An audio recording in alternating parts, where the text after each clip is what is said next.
네,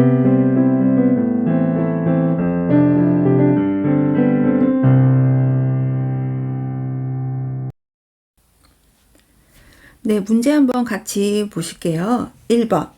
윗글의 내용과 일치하지 않은 것은 그랬어요. 콘딧은 일반 투자자가 펀드에 맡긴 자금을 이용하여 단기 금융 상품을 매입한다.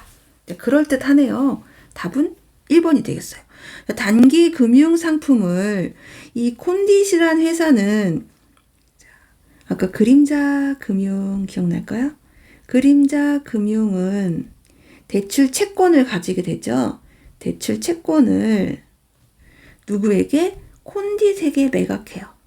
콘딧이란 애들이 대출 채권을 뭐예요? 매입해요. 사요. 사는데 그냥 사는 게 아니라 얘는 돈이 어디서 나냐? 얘는 뭘 발행해요? 단기 금융 상품. 어음과 같은 단기 금융 상품을 뭐예요? 발행하게 됩니다. 얘를 발행을 해서 투자자들에게 뭐예요? 판매하게 되죠. 그럼 얘네들은 이걸 사고 돈을 얘한테 주고요. 돈이 어디로 가요? 콘딧한테 주고 콘딧은 매입을 했으니까 돈을 그림자 금융에게 가는 구조죠. 그래서 이 콘딧은 일반 투자자, 여기 투자자까지는 맞았어요. 투자자가 펀드에 맡긴 자금을 이용하여 단기 금융 상품 뭐 한다? 발행한다 그래야겠죠. 누구 이름으로? 자기의 이름으로 발행한다. 기억날까요? 그래서 답은 1번입니다.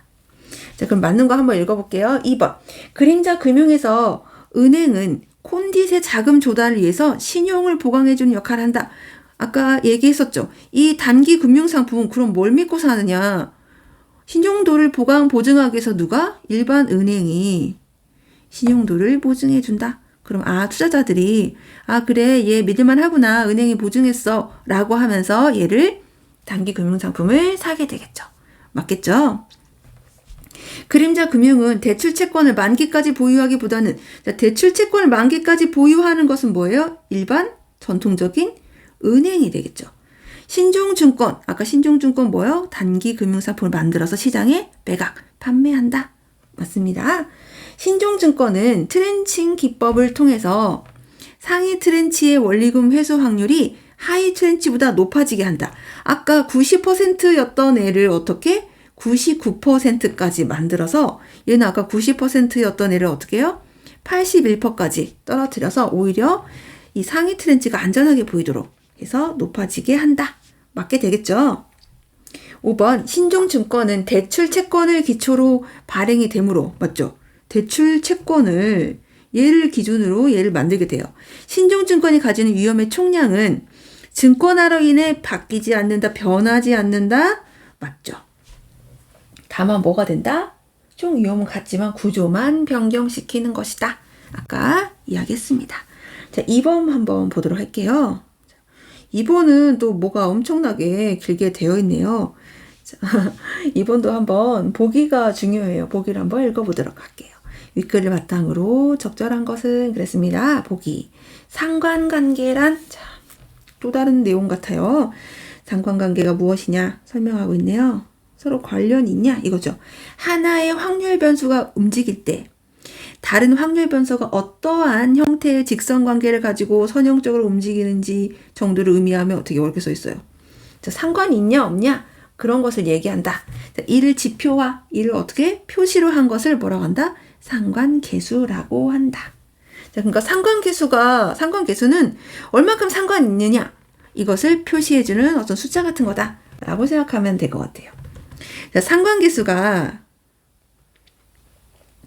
양의 값을 가지면 두 변수가 서로 정방향으로 움직이는 것을 의미한다. 자, 상관계수가 여기다 써볼까요?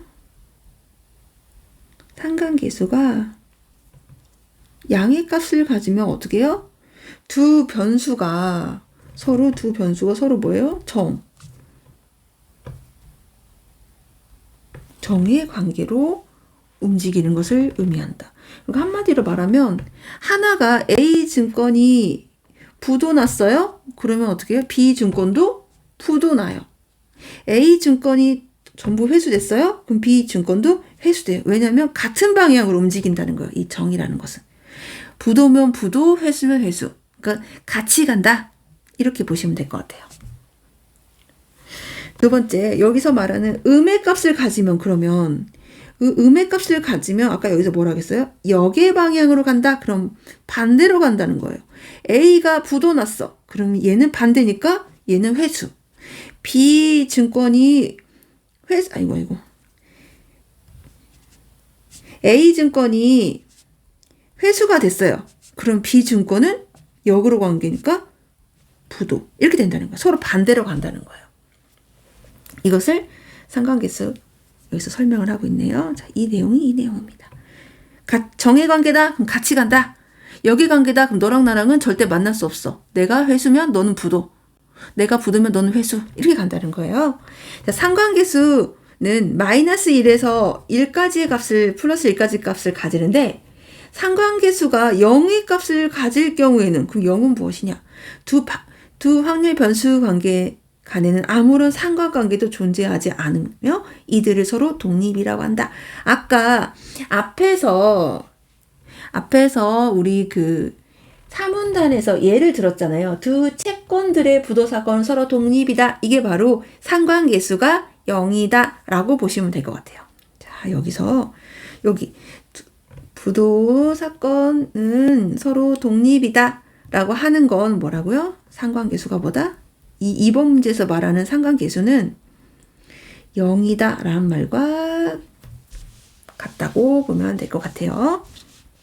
자, 다시 돌아와서 두 개의 대출 채권에서 부도가 발생하는 사건의 상관계수가 플러스 1이라는 것은 여기 자세히 써 있네요. 여기도 예를 들었어요. 상관계수가 1이라는 것은 무엇이다? 하나의 대출 채권에서 부도가 발생하면 나머지 대출 채권에서 반드시 부도가 발생한다. 이거예요. 상관계수가 플러스 1이다. 뭐예요? 하나의 대출 채권 부도 발생하면 나머지 대출 채권도 반드시 부도 발생한다. 같이 간다. 하나의 대출 채권에서 부도가 발생하지 않는다면 나머지도 부도가 발생하지 않는다. 자, 이런 이야기 금방 한 이야기예요. 그러니까 상관계수 플러스 1이다. 플러스 1이면 뭐예요? 정이다. 마이너스 1이면 역이다. 이렇게. 자, 그럼 또 얘가 있네요. 1년 후에 1억 원을 받을 수 있는 대출 채권이 2개 있다고 가정을 해보자. 각각의 대출 채권은 1년 후에 부도 확률 10%로 동일하다. 그럼 아까처럼 똑같이 계산해주면 돼요. 개별 대출 채권은 부도 시 전액 손실 0원 받는다. 회수 금액은 0원이다. 이들 채권은 미래 가치가 어떻게 될지 알 수 없지만 특정한 값을 가질 확률은 알려져 있는 확률 변수이다. 이렇게 줬어요. 그렇다면 두 대출 채권의 부도 사건의 상관계수는 자, 이걸 봐야겠죠. 두 대출 채권의 부도 사건의 상관계수는 플러스 1. 자, 아까 플러스 1이라는 건 뭐라고 했죠? 무슨 관계다? 얘는 정의 관계다. 그러니까 A가 회수되면 당연히 B도 회수되고 A가 부도 처리되면 B도 부도 처리되는 한마음 한뜻으로 같이 움직이는 그런 관계다 라고 얘기를 줬고요. 하나의 채권에서 부도가 난다면 다른 채권에 동시에 부도가 난다고 알려져 있죠. 자, 이렇게 설명도 줬어요. 이제 두 개의 대출 채권을 묶어서 이를 기초자산으로 해서 뭘 발행해요? 신종증권을 발행할 거예요. 그래서 뭘로 나눌 거냐면 상위 트렌치와 하위 트렌치로 구조화한 경우를 생각해보자. 단 화폐의 시간 가치는 고려하지 않는다 그랬어요. 그럼 여기 볼게요. 신종증권의 회수 금액이 1억이다. 그럼 뭐예요? 아니 1억이 죄송해요. 2억이다. 여기는 그러면 각각 하나 1억 원짜리 2개 넣었으니까 아까 모두 회수가 되는구나. 자, 그럼 신종증권의 회수 금액이 1억이다. 그럼 뭐예요? 하나는 자, 그러면 A가 회수되면 B도 회수된다. 여기에 해당되겠죠. 신종증권의 회수 금액이 1억이다. 그럼 이건 뭐예요? A가 회수되면 B는 회수가 안 되거나 예를 들어서 A가 회수가 안 되면 B는 회수가 되거나 이런 케이스가 되겠죠. 이거는 상관계수가 얼마일 때만 가능해요? 상관계수가 마이너스 1일 때 역의 관계만 성립이 되겠죠. 그러니까 얘는 사실상 이 상관계수가 1이라는 이 부분에서는 지금 현재는 이 조건에 의해서는 불가능합니다. 이게 나올 수가 없어요. 자, 신종증권 회수 금액이 0원이다. 그럼 뭐예요? 모두 부도 처리된 거다. 그러면 A가 회수가 안 되니까 B도 회수가 안 되는 케이스가 되겠습니다. 자, 그래서 여기서 보면은 이 회수 금액이 2억인 것 또는 0원인 것은 모두 뭐예요? 무슨 방향? 정의 방향. 회수 금액이 1억인 것은 상관계수가 역의 방향. 그렇기 때문에 얘는 불가능하게 된다는 거죠. 그러면 얘는 무조건 문제 풀 때 어떻게 풀어야 되냐? 이것은 상관계수가 1인 상태에서는 여기 불가능한데 그럼 회수 확률 0%. 그쵸?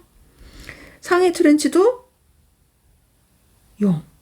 이건 있을 수가 없어요. 다 0으로 처리를 해야 돼요. 불가능 이렇게 보는 거예요. 그러면 답만 보면은 B, D, E가 0인 거. B, D, E가 0인 거. 답은 4번이에요. 이렇게 풀 수도 있고요. 자, 그러면 다 이렇게 풀어볼게요. 모두 회수가 된다 생각하면 뭐예요? 회수 확률은 아까 부도 확률이 10%였으니까 회수 확률이 몇 %예요? 90% 되겠죠? 그 다음에 모두 부도가 된다면 부도 확률 얼마예요? 10% 이렇게 되기 때문에 답은 0번이에요. 근데 실제 문제 현장에서는 이거 불가능한데 0 처리해서 답을 빨리 찾는 게 이게 맞게 되겠죠. 네, 3번 윗글을 바탕으로 기억과 니은을 비교한 내용을 적절하지 않은 것은 그랬네요. 기억은 일반 전통적인 은행, 니은은 그림자, 금융이 되겠습니다. 자, 두 개를 비교할 거예요. 기억은 니은에 비해, 그러니까 기억은 은행은 자금 중개 과정이 짧고 단순하다. 자, 이거 일문단에서 그 고객, 그렇죠, 예금자, 그다음에 은행, 그다음에 대출자로 이렇게 연결되면서 단순한 구조를 거쳐 자금이 중개된다. 이렇게 얘기했죠? 예, 맞습니다. 2번. 기억은 니은과 달리. 그러니까 그림자 금융과 달리 은행은 예금자 보호 기능이 존재한다. 즉 그때 이 문단에서 우리 그림자 금융에 대해서 설명하고 있었을 때 이 그림자 금융은 은행 시스템 밖에 있어서 뭐 건전성 규제라든지 뭐 예금자 보호, 그 다음에 중앙은행의 뭐 유동성 지원 이런 것들을 다 뭐한다? 권리를 보장받지 못한다. 은행과 달리 이렇게 얘기가 되었습니다. 맞겠죠? 자, 세 번째, 기억은 니은과 달리. 그럼 기억은 뭐죠? 은행은 대출을 실행하는 주체. 누구예요? 대출을 실행하는 주체는 은행이 되겠고, 대출 채권을 보유한 주체도 역시 누가? 은행이. 그림자 금융은 대출 채권을 콘디텍에 팔아서 이 콘디는 신종증권, 뭐 단기 금융상품을 만들어서 투자자들에게 팔잖아요. 그렇지만 이 은행은 이 대출 채권을 어떻게 한다? 10년이면 10년, 20년이면 20년, 만기까지 보유하게 됩니다. 그래서 보유하는 주체 은행, 대출을 실행하는 주체 은행, 동일하게 되겠죠. 맞습니다. 4번.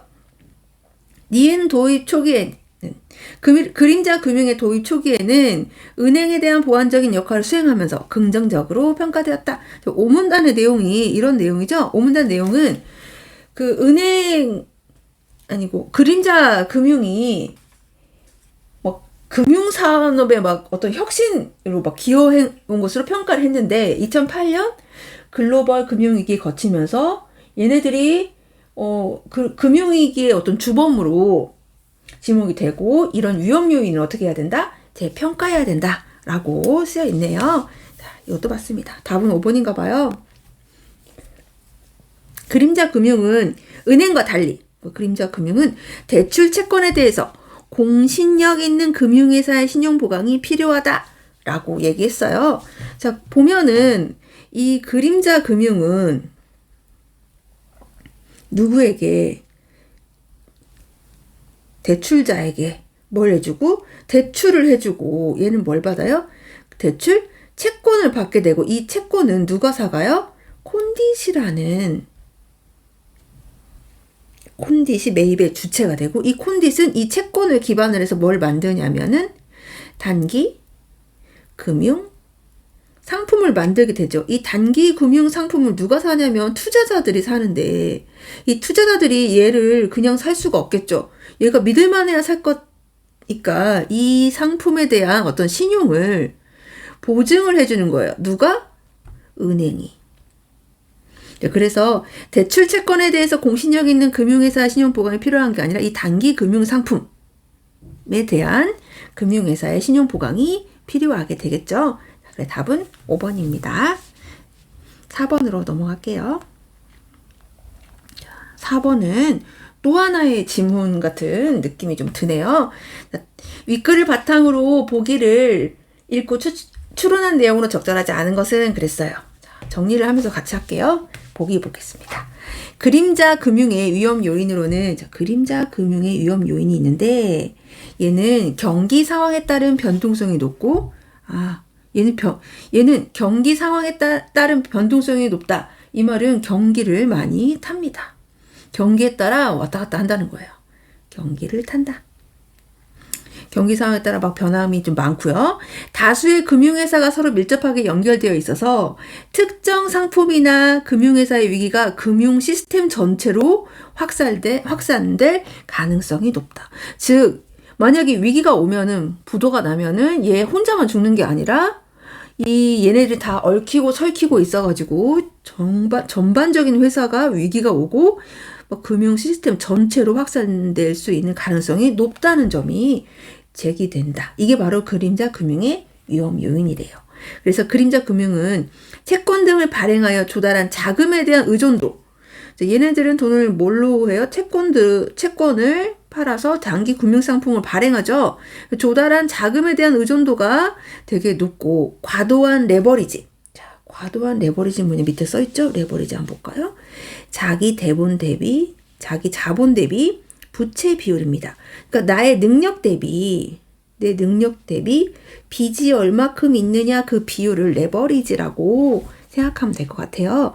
그러니까 채권 등을 발행하여 조달한 이 자금에 대한 의존도가 높고 과도한, 너무너무 많은 레버리지, 빚을 져버리면 빚을 추구하는 특성을 가진다는 거예요.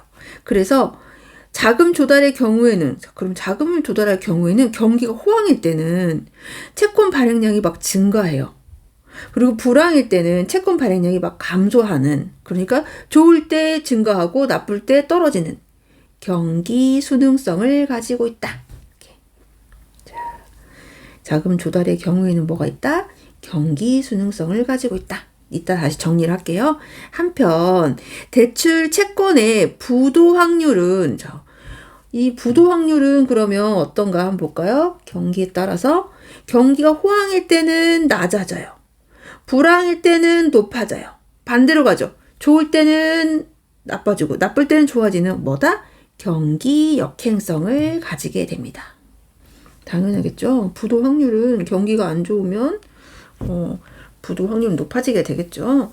따라서 경기가 호황일 때는, 잘 나갈 때는 자금 조달이 용이하고 쉽고, 그러니까 채권도 안전한 반면에 경기가 불황일 때는 자금 조달도 막 어려운 데다가 채권마저 위험해집니다. 그래서 이 대출 채권이 막 위험해지면 이 트렌치별 신중증권, 그러니까 상위 트렌치든 하위 트렌치든 이 가격은 당연히 낮아지게 되겠죠. 대출 채권이 위험하면 여러분 살 거예요? 안 살 거예요? 사지 않겠죠. 그러니까 안 사요. 안 사니까 어떻게 해요? 가격이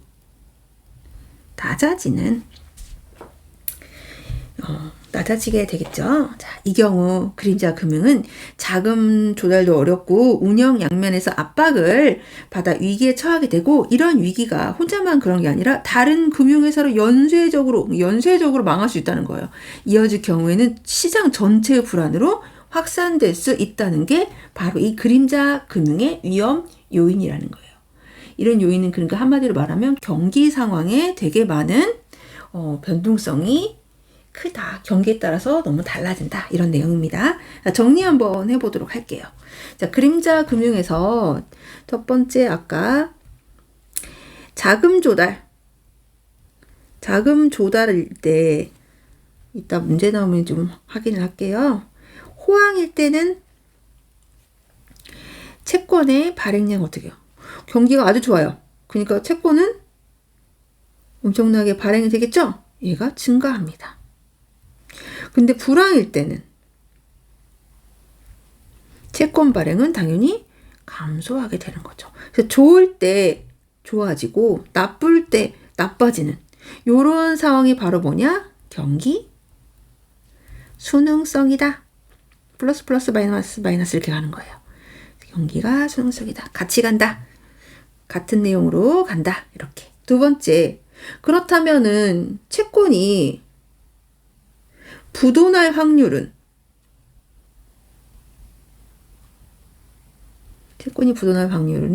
경기가 호황일 때는, 경기가 좋을 때는요, 어때요?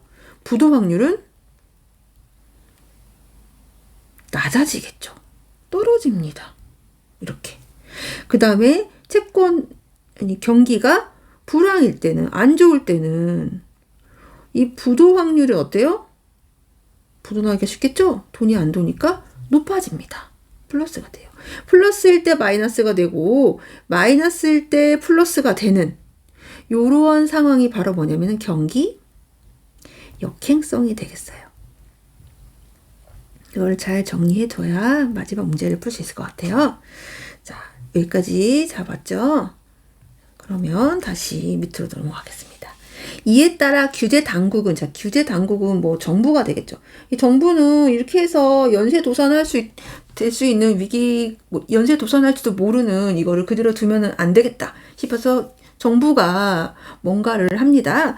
규제 당국은 경기 호황기는, 경기가 잘 나갈 때는 그림자 금융의 레버리지를 억제해요. 레버리지가 아까 뭐였죠? 빚. 돈이 잘 도니까 계속 빚을 내가지고 막 뭔가를 신종진공을 찍어내는 이런 것을 못하게 해요. 억제해서 자기 자본 대비, 자기 능력 대비 부채에 대한 규제 비율을 어떻게 해요? 낮춰요. 니네 빚 너무 많이 지지 마. 이렇게. 그러므로 증권화를 어떻게 했어요? 억제하게 합니다. 이게 바로 뭐예요? 경기 호황기 하는 방면이에요. 자, 다시 한번 정부는 호황기에는 빚을 억제해서 자기 그 능력 대비 부채에 대한 규제 비율, 부채 조금만 낮춤으로써 증권화 못하게 해요. 그래서 막 돈 마구마구 빌려서 채권 많이 발행하게 못하게 합니다. 경기 불황기에는 어떻게 해요? 불황기에는 이 그 비율을 완화시켜요. 어떤 비율? 이 부채 비율. 이 부채, 그래, 좀 빚을 좀 저도 괜찮아. 부채 좀 내서 어떻게 증권화 시켜서 최대한 팔 수 있는 데까지 팔아봐. 라는 이 비율을 완화해서 증권화에 보다 관용적, 증권화해. 라는 정책을 수행하게 됩니다.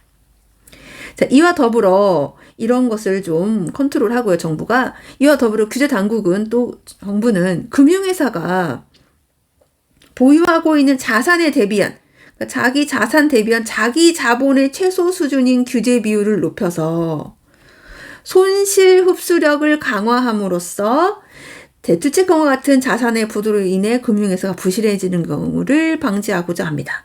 이 말은 뭐냐면은 금융회사가 보호하고 있는 자산 대비, 토탈 자산 대비 자기 자본의 최소 얼마는 가지고 있어라. 니네 얼마까지는 자기 자본이 좀 있어야 돼. 자기 자본이 많을수록 튼튼한 회사인 거예요. 그 자기 자본이 있어야 되는데 그 규제 비율을 높여요. 니네 뭐 예를 들어서 자기 자본의 뭐 20%까지는 자기 자산 대비 자본이 20%까지 있어야 돼 라고 했지만 이 규제 비율을 높여가지고 어떻게 해요? 30%까지 가지고 있어? 그래서 만약에 어떤 부도 상황이 오면은 너희가 그 손실을 어떻게 하라고? 흡수해 라고 하는 거예요. 그러니까 회사를 튼튼하게 만들어가지고 부도 시 손실을 좀 감당할 수 있게끔 그렇게 규제를 합니다. 자, 특히 다른 금융회사와 상호 연계성이 높은, 그러니까 얘가 망하면 막 줄줄이 망할 수밖에 없는 그런 많이 얽혀져 있는 그런 금융회사에는 일반 금융회사에서 요구하는 자기자본 규제 비율에다가 플러스 추가적인 자기자본, 그러니까 좀 더 회사를 더 튼튼하게 쌓도록 해서 금융 시스템의 안정성을 제고하려 합니다. 그러니까 원래 비율보다 조금 더 자기 돈을 많이 회사가 더 튼튼하게 많이 갖고 있어서 아까와 똑같이 위기 상황이 왔을 때 어떻게 해라? 손실을 흡수할 수 있도록 그래야 줄줄이 도산을 막을 수 있도록 그렇게 만들고 있습니다. 정부가. 자, 문제 볼게요. 아까 적절하지 않은 것은 그랬습니다. 1번 규제당국의 금융회사 레버리지에 대한 규제 비율은 경기 역행성을 가질 것이다. 자, 이 비율이죠. 이거죠. 자, 부채 비율. 빚에 대한 규제 비율은 경기 역행성을 가질 것이다. 그러면 호황일 때는 어떻게 해요? 너무 돈이 잘 돌아. 빚 그만 내. 그래서 신종증권 발행 좀 덜해. 이렇게 되고 불황일 때는 돈도 안 돌아가는데 빚도 못 지게 하면 안 되겠죠? 빚을 좀 완화시켜서 그래 신종증권 발행해서 좀 이렇게 판매도 하고 그래 라고 하게 되겠죠. 그래서 호황일 때 플러스일 때 빚 떨어지는 마이너스일 때 빚을 좀 내게 하는 플러스. 그래서 경기 역행성 반대로 가고 있죠. 지금 맞습니다. 2번 그림자 금융을 통해 발행한 신종증권의 가격은 경기 순응성을 가지고 있을 것이다. 순응성은 플러스일 때 플러스 마이너스일 때 마이너스 되겠죠. 신종증권의 가격은 호황일 때는 증가했겠죠. 아까 저기 위에 써 있었죠. 불황일 때는 어떻게 된다고요? 신종증권의 가격이 낮아진다. 마이너스일 때 마이너스다. 경기 순응성입니다. 자, 어디에 있는지 확인을 하자면 이 부분입니다. 경기가 호황일 때는 죄송해요. 여기죠. 가격은 낮아지게 된다. 이것이 2번에 해당되는 내용이 되겠습니다. 자, 3번 보도록 할게요. 3번. 규제 당국은 금융회사 간 상호 연계성이 높은 회사일수록 상호 연계성이 높은 회사는 뭐예요? 뭐 얽히고 설킨 거미줄처럼 하나 망하면 줄줄이 망할지도 모르는 회사일수록 손실 흡수력, 그러니까 자산에 대비해 자기 자본을 그러니까 돈을 많이 쌓아놔서 회사를 튼튼하게 해가지고 부도시 손실을 막을 수 있는 손실 흡수력을 높이도록 규제를 하겠죠. 맞습니다. 자, 4번. 규제 이전에는 그림자 금융에 대한 신종증권의 발행 규모는 발행입니다. 경기가 불황일 때보다 호황일 때가 더 크다. 맞겠죠? 언제 더 많이 발행해요? 호황일 때. 돈이 잘 돌아갈 때 많이 발행하게 되는 거. 맞습니다. 답은 5번인가 봐요. 규제 당국은 레버리지 규제를 통해 아까 이거 뭐였죠? 부채 비율이었죠. 부채 비율을 통해서 경기 호황기에는 어떻게 된다? 그림자 금융의 자금 조달은 경기 순응성을 낮추고 자, 일단은 순응성이 맞는지 한번 볼게요. 자금 조달의 경우에는 아까 여기 메모했던 거 기억날까요? 자금 조달의 경우에는 어떻게 된다? 자금 조달의 경우에는 경기 순응성을 갖는다. 호황일 때는 채권 발행량이 막 증가하게 되고 불황일 때는 채권 발행량이 감소하게 되는 경기 순응성 맞습니다. 자, 그렇다면 이렇게